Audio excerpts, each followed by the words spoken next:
sa pagsisiwalat sa YouTube channel ni OG Diaz. Relasyong Gerald Anderson at Julia Barreto tila mauwi na yata sa tuluyang paghihiwalay.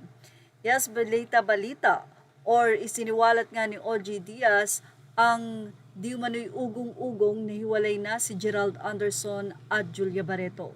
Ilang beses na nga na napapabalita ang hiwalayan ng dalawa.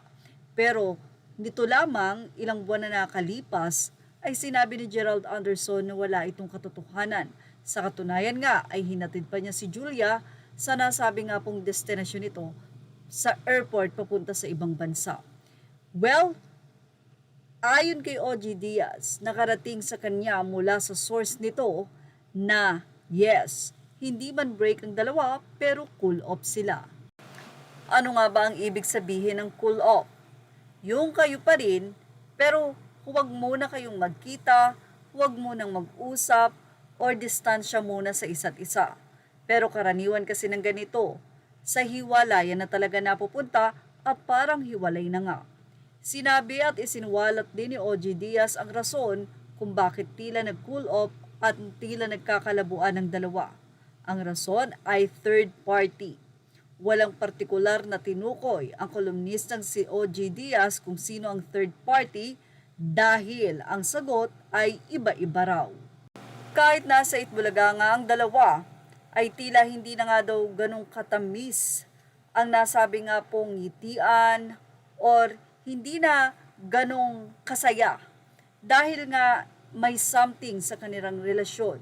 Ayon nga kay OG Diaz ay nalulungkot siya kung tunay nga na ang dalawa ay medyo hindi muna nagkikita at cool off dahil na rin sa nababalitaan ni Julia Barreto na iba-iba nga na tila babae ng kanyang boyfriend na si Gerald Anderson. Sa'yo naman ng mga netizen, mahirap talagang baguhin ang sarili.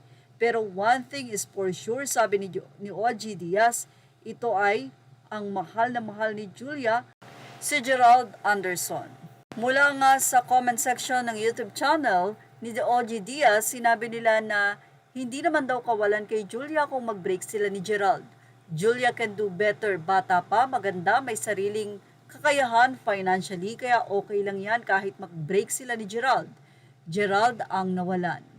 Well, yun nga ang naging say ng mga fans at kung hindi man nga daw talaga magkatuluyan ng dalawa, mas pabor daw ito kay Julia. Darating ang panahon ay malulimutan din ni Julia ang feelings kay Gerald kung sakali man na cool off na tila sa break na nga papunta.